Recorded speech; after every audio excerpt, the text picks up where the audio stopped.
kasama natin si Denise Cornejo. Or, Denise, before the commercial break, we asked you kung pagbabasihan ang komento o yung mga sinasabi ng public. May mga sumasang-ayon, pero meron din mga bumabatiko sa mga naging desisyon at statements mo tungkol sa sinampa mong kaso laban kay Vong. How do you feel about this? Una po sa lahat, nauunawaan ko po dahil marami po nagmamahal at sumusuporta po kay Kuya Vong. At trabaho lang po ng mga tao na sa mga media gawin po yung trabaho po nila. Masakit, pero kinakaya ko po. Hindi, tsaka actually, syempre aware ka ng public sympathy na kay Vong, no? So anong masasabi mo dun? Masabi ko lang po, kung mapapansin niyo po, lagi na lang po ang panig ni Vong. Di pa po naririnig, di pa po nabibigyan ng pagkakataon magsalita ang mga taong naapektuhan at biktima. Sa pagharap mo sa kasong ito, sa mga interviews mo, pag nagko-comments ka, we see that you're very brave. Parang talagang matapang ka at meron ka pa bang kinakatakutan, Denise? Kung wala kang ginagawang mali, wala kang kailangang ikatakas, walang kailangang ikatakot. Alam mo ang katotohanan, alam mo kung saan ka, limitasyon mo. Yun lang po. Kinatatakutan mo ba si Cedric Lee? Hindi po. Meron ba dapat katakutan kay Cedric Lee? Sabi ko po, kung alam niyo pong katotohanan, walang kailangan katakutan. Okay. Pero sa kalagitnaan ng lahat, no? I mean, nakakatulog ka pa ba? I mean, how are you coping? Dadasal po ako. Gabi-gabi po. So, pero ngayon, like, now as we speak, parang ano ang laman ng puso ni Denise?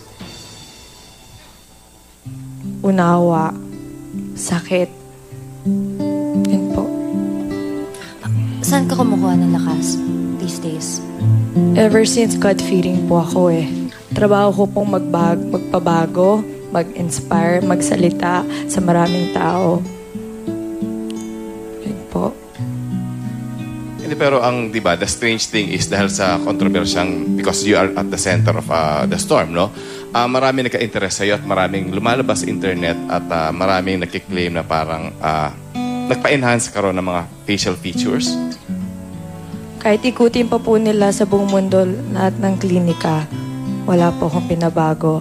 Aside po dun sa ipin ko, dahil bata pa po ako noon at wala naman po masama ako magpa-brace. Yun lang po.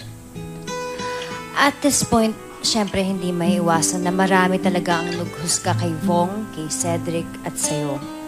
Sino ba talaga si Denise na dapat nilang makilala? Isa-isahin natin, ha? Okay, sino si Denise bilang kaibigan? Tapat, hindi ka iiwan sa ere, paglalaban ka. Sino si Denise bilang kapatid? Tuturo sa'yo kung ano ang tama, hindi ka kakampihan pag mali ka.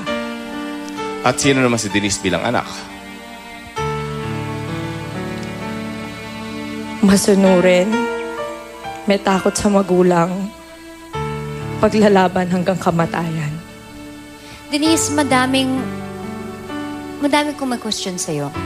Sabihin na natin nung nakita nila ang CCTV, nung sumakay ka sa elevator, you were seen smiling or was it laughing? What was behind that? Ba't ka nagkaroon ng ganun na reaksyon? Una po sa lahat, hindi pa po namin napapanood, kakaroon ng kopya sa CCTV. Kung tutuusin, nanakawan nga po ko after that incident. Hinihingi ko yung CCTV. Lahat ng pinaghirapan ko. Gusto ko malaman kung sinong kumuha dahil pangalawang beses na daw yun nangyari sa condo na yun. Ayaw pong ibigay sa akin. Kung nakikita po nilang panig taas. Wala naman po nakapagsasabi doon na may date tsaka time. Kaya pasensya na po. Hindi po ako makapangyarihan. Nasasaktan din po ako sa mga maling nakikita at mali ko pong natatanggap. And then, your parents, syempre, I'm sure talagang affected sila. Pero, kailan ka huling nakausap ng mga magulang mo? Gabi-gabi po, nag-uusap po kami, pinapaalam ko po kung ano pong nangyayari sa akin. At sabi ko po sa kanila, kung malakas po ako, dapat malakas din po sila. Pero Heart, gusto ko lang balikan yung pwede. Yung kanina inis-isa natin bilang kapatid, anak, no? Sino si Denise bilang tao? May paninindigan, ipaglalaban ng karapatan, paglalaban ko ano yung katotohanan. Yun po. Sa mga interview mo, you seem to be alone. Bakit ayaw magpakita ng parents mo? Desisyon ko po yun. Laban ko po to, gulo ko po to, kakayanin ko po to. May tiwala po sila sa akin. Alang-alang lang po sa pamilya ko. Pero anong suporta ang natatanggap mo mula sa mga magulang? Pagdadasal po. Yun po. Are they here in the Philippines o nasa ibang bansa? My dad is in the States. My mom nasa bahay po. Uuwi ba sila? Pinigilan ko po yung daddy ko. Hindi, pero gusto mo, let's say, I'm sure nanonood yung parents mo ngayon, no? Anong gusto mo sabihin sa kanila? Ma, Daddy, salamat. Tinuruan niyo ako. Paglaban anong tama. Magpatawad. Maraming salamat sa lahat ng tamang values at Christianity na tinuro niyo po sa akin. Salamat po. Yun lang. Denise, anong pakiramdam na Nakaladkad, no? Nakaladkad, oo. Nakaladkad ng pamilyang Cornejo na Natahimik, tahimik ang buhay because of this scandal, because of what has happened. How do you feel about that all of this and everybody is now on TV and ang ingay-ingay ng mga nangyari? How do you feel about that? Hindi ko po ikinakahiya. Hindi ko po pinagsisisihan dahil hindi po ito problema. Ito ay pagsubok lamang. Malalaman mo kung sino mga taong andyan sa'yo hanggat sa huli lang po. So ito, hinihingan ka na namin ng mensahe para sa mga magulang mo. Teka, ito ay yung, hindi, sumagi ba sa isip mo na takasan mo ito, at one point, na parang, sana, gusto mong tapusin na? Hindi po kailangan ikatakas. Hindi po kailangan ikatago. May prinsipyo po kami paninindigan. Kailangan iharap ang totoong laban. Okay, ito. Siyempre, may message ka kay Vong. Opo. Ano po yun? Kuya Bo, may mga anak kang lalaki. May mga kapatid kang babae. May mga anak mo lalaki, anong ituturo mo sa kanila? Ano ipapamana mo sa kanila? Yung mali? Habang buhay mo nadalin yan.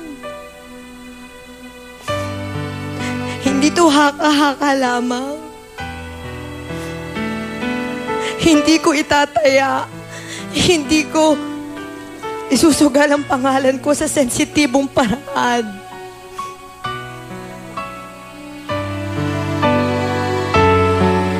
Kuya Bong, mag-isip ka. Mag-unawa.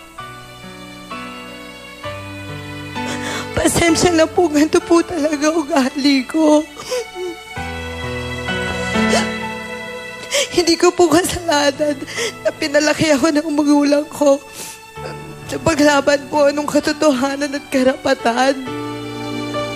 Hindi po ako nagtatapang-tapangan, pero prinsipyo po pinaglalaban ko dito. Kung sinasaktan niyo po ang isang rape victim na katulad ko, parang sinasaktan niyo na din ang mga rape victim, mga naabuso. Nanatahimik lang yung pang-ehemplo na ipapakita niyo. Kuya Bong, ngayon panalo ka. Pasensya na, simple lang ako, hindi ako makapangyarihan.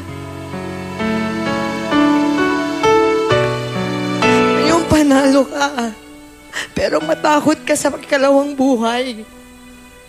Ako, handa ako ibuhis ang buhay ko na nagsasabi ako ng katotohanan. Hindi ako natatakot. Hindi po ako natatakot. Di ba ikakatakot ko ang ikalawang buhay dyan sa impyerno? Kung ikaw nasaktan dyan, mas matakot ka.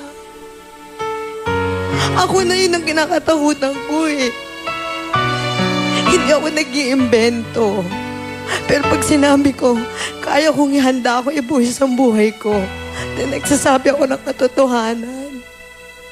Hindi to problema. Pagsubok lamang to. Sa mga tao na naabuso, sa mga babae na nasaktan. Nandito ako para lakasan ang loob ninyo. Yung mga lalaki na tumulong sa akin. Mga lalaki sinagip ako. Napakabuting tao yan. Galing sa desente pamilya yan. Ginulo mo.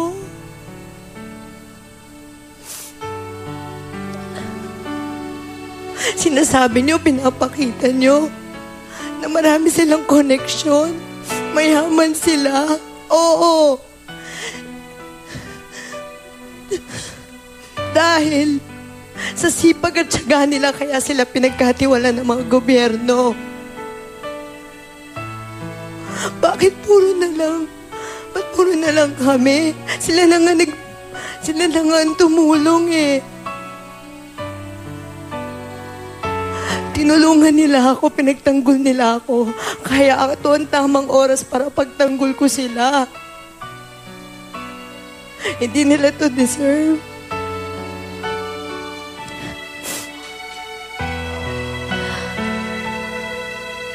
Kuya Bong, hindi ito pelikula. Totoong buhay ito. Oo, komedyante ka. Pero lahat ng saya, merong dark side. May kalungkutan din na kailangan mong harapin. Magpakalalaki ka dahil itong mga lalaki na to na parang kapatid ko, nagpakalalaki. Magpalalaki ka. Pag ang kapatid ko mali, hindi ko sila kakampihan. Kung iniisip mo ang career mo, ang trabaho mo, tutulungan kita. Sa pangalawang pagkakataon, susuklihan ko ng kabutihan. Kung meron pa ditong binaboy, hindi ikaw, kundi binaboy mo ko. Okay, Denise, anong mensahe mo sa mga taong naniniwala sa'yo? At ano naman ang mensahe mo sa mga taong Hindi naniniwala. hindi naniniwala?